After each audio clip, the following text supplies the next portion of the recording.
Welcome into Outkick the Show. I am your fearless leader, Clay Travis. Almost messed up my own name there. It's been a long week. I hope all of you are having a fantastic Friday, wherever you may be across this great country or this great land. I am rolling out on Sunday down to the great state of Florida. No, I am not scared. I'm going to be at the beach all next week for the 4th of July. We're going to dive into the coronavirus. Going to talk about the Civil War term being banned in Oregon and Oregon State. Joe Biden reportedly down to 4 vice presidential candidates. Will Cain done at ESPN. ESPN Radio takes another body blow. WokeCenter primetime programming hits a 25+ year low. And the NBA players are being all tested, and we have their current test results. All right. I appreciate all of you hanging out with us right off the top here. We are blowing up at Outkick in a good way. And we're continuing to add new people, and we're continuing to add new content. And as a result, our servers can't handle the traffic that we've been posting.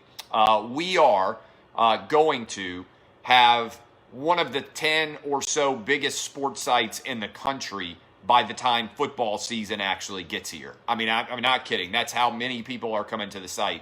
Millions of you have come to the site in June, and a lot of you are big fans of the site already.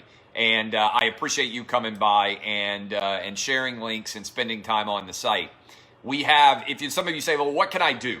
Just take my money. There are a lot of you out there that are just like, I've been waiting for a site like yours for so long in the world of sports that I just want to give you money. Well, you can buy shirts, you can buy gear, that's great. But what I would like for you to do is sign up for Outkick VIP.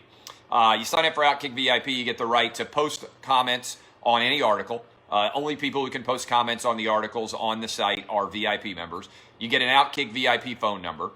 You get access to all of our events. You get an autographed copy of my book. And come fall, you get my college football gambling picks, which at times have been phenomenal. And you know what else I'll do? I'll also give you early access to all of my stock tips, which have been on absolute fire if you just listen to me for the past several months. So, encourage all of you to go sign up. Just search Outkick VIP on Twitter. I also tweeted out the link. You can search it on Google. You can just go to the site. There's a little easy button to click right beside the bios for Jason Whitlock and I. We're going to be doing events all over the place. VIP exclusive access. You'll be able to come and hang out, ask any questions from me for Outkick related parties. So it should be a lot of fun. I would encourage you to go sign up for the VIP. All right, let's talk about the coronavirus. Obsession. There is an obsession right now in the media which does not reflect the reality of what is going on right now on the ground. All right, this week, deaths are at their lowest levels since early March, okay? The numbers have continued to decline on death. Maybe they're going to go back up. I don't know. I don't know when we're going to hit the low, but deaths have continued to decline all week, even though the media has been obsessed with the quote-unquote second wave. What I have been telling you from the get-go is you can't stop the virus. I hope we're going to get a vaccine someday, but you can't stop it. What you need to know is how do you keep it out of vulnerable populations? And that's why in these states, what is somewhat interesting is the average age of infection has fallen into the 20s and 30s because it's people out hanging out at bars and having an incredible time, all right? And so these are the people that are getting infected now. And the deaths continue to decline. In Florida today, everybody's panicked about Florida. In Florida, there were fewer people who died in Florida today than died in New York and New Jersey of the coronavirus. Now, you can argue that deaths are a lagging indicator, and that is often the case, but it's a lagging indicator when the people who are getting sick are old. When young people get sick, they don't die. There is right now, it didn't get any attention because it's not fear porn. The CDC came out and officially said, based on antibody testing, there are at least 10 times as many cases in the country as have been uncovered through testing. If you accept that number, which may well be low, as the accurate number, it would mean that if you get the coronavirus, regardless of your age, there is a 99.5% survival rate. Let me repeat that. If you get the coronavirus, regardless of your age, based on the latest numbers released from the CDC, there is a 99.5% recovery rate. And it's much higher than that for younger people who have a much greater risk of dying of pneumonia or from the flu. These are important data points which are mostly being overlooked. Now, you can argue it's smart to shut down bars because the people who are getting sick are young and they're showing up and they're packing bars because they're going to chase guys or girls. That's how people at LSU and that's how people at Clemson got sick. House parties. Everybody's out making out with everybody, sharing drinks, doing keg stands like you would expect in college-age kids to be doing, and they're all getting sick asymptomatically and getting caught with those asymptomatic tests. So if you actually look at the data would reflect that deaths continue to go down. I will come on and tell you if deaths start to go back up. But yesterday in this country, 7,000 people died of something other than the coronavirus. All right, let me repeat that. Nobody paid attention, but yesterday in this country, 7,000 people died of something other than the coronavirus. As we continue down this path, around 500 people are probably going to die of the coronavirus, and I should say die with the coronavirus, because almost everybody who's dying of the coronavirus has comorbidities. The CDC overall death rates, if you look at the numbers, are actually right now below where they were last year and below expectations, meaning we have basically returned almost completely to normalcy. So people want to panic. They want to run around with their hair on fire. They want to go get underneath the covers and never leave their houses again. I'll tell you what I'm doing. I'm living my life. I am getting in my car on Sunday with the Travis family, and we are driving down to the beach where we will be for the entire week in Florida. And then I'm going to turn around and drive back. So I'm not worried about this. If you're elderly or immune suppressed, isolate yourself. If you are young and you're out and you're chasing girls around the 4th of July, don't hang out around old people because you might be asymptomatic and you might get them sick. But just go ahead and live your life. We got to get back to normalcy. Make smart decisions. This is not complicated. This is pretty easy, pretty simple, nothing to be concerned about in the grand scheme of things. You are buying into fear porn, and you're not even considering the 7,000 people who died of something other than the coronavirus yesterday. The media has convinced you that the coronavirus, which if you get, you have a 99.5% chance of recovering from, even higher if you are young. The average age of person who is dying of the coronavirus in this country is older than the average age of death.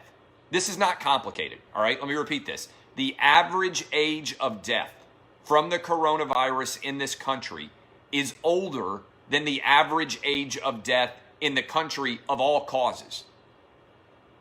People who are old and have other comorbidities are dying of the coronavirus. Young people are not. That's why schools need to be back open.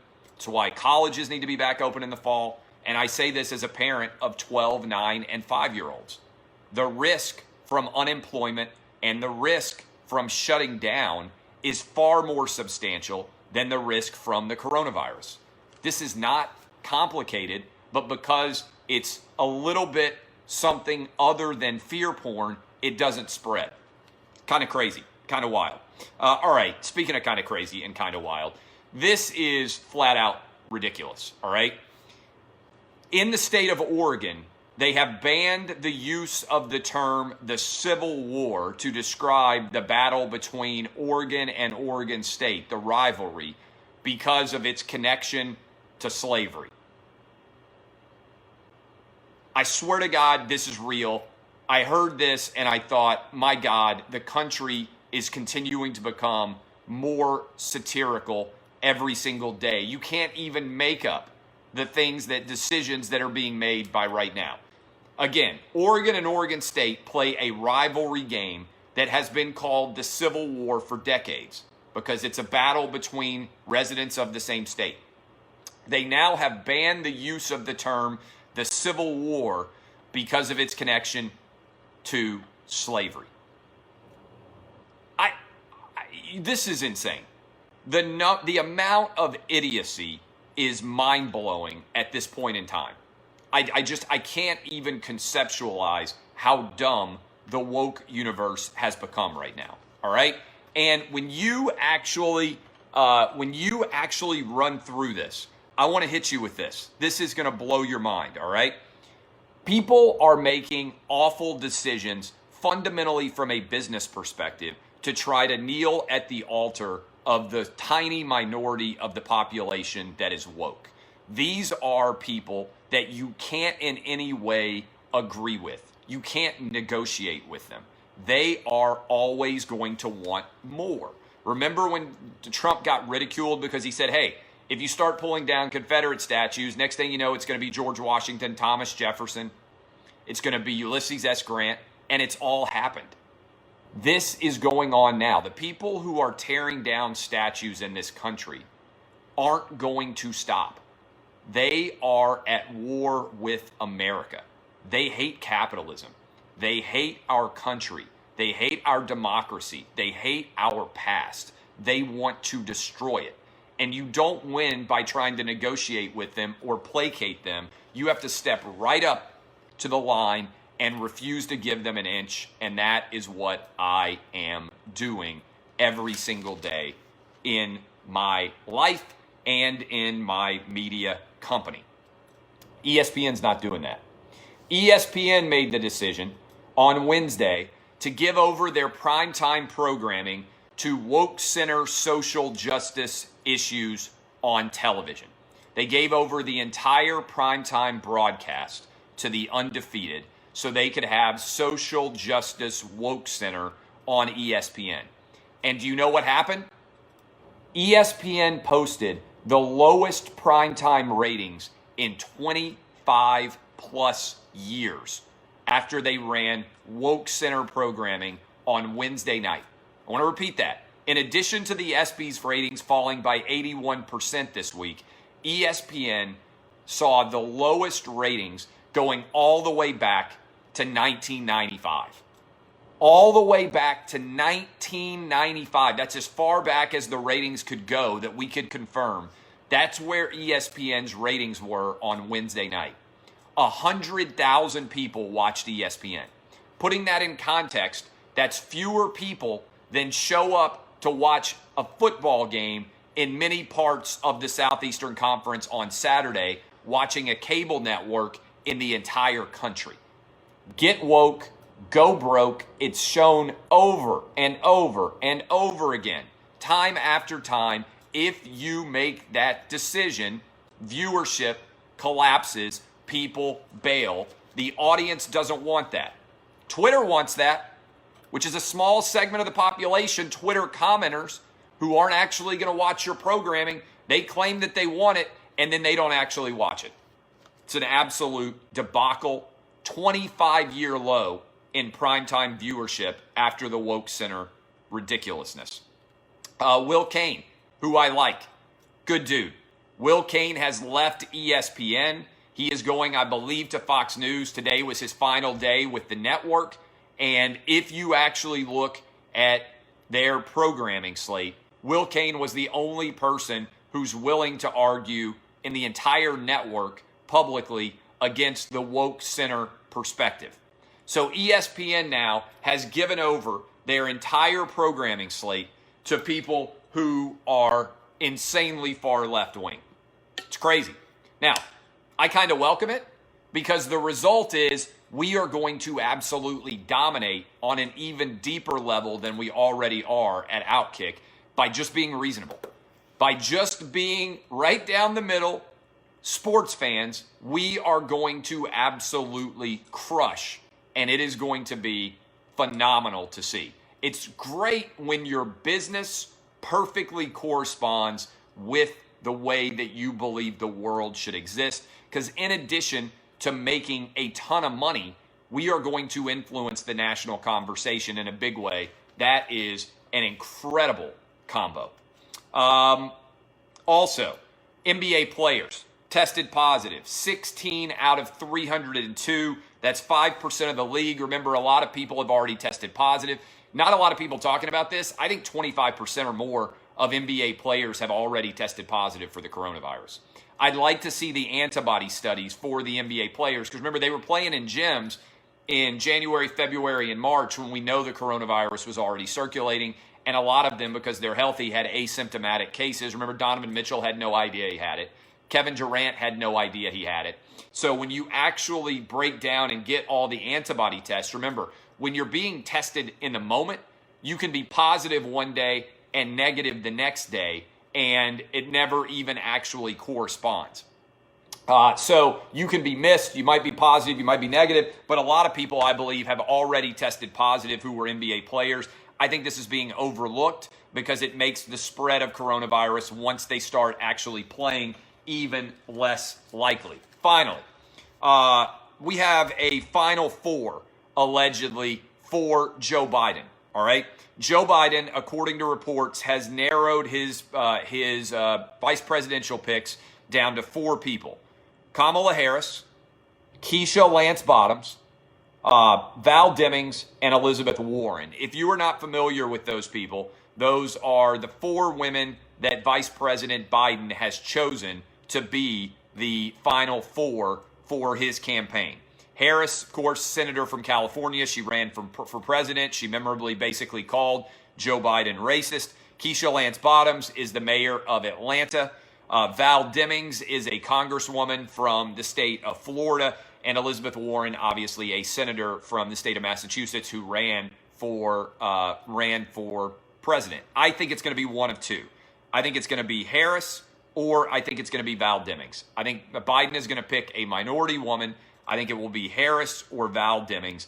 I believe if you wanted to just look at it and say who's the most ready to be president, I think the most ready to be president is Harris and Warren because of their experience in the country doing a variety of different jobs before now. So those are the Final Four. You can go read about them at Outkick. I appreciate all of you. I hope all of you have fantastic Fridays. If you go out, have a good time, spend your money, get the economy rolling. I will be down in Florida at the beach. I hope all of you have a fantastic time this weekend. I hope that you will look at the actual data.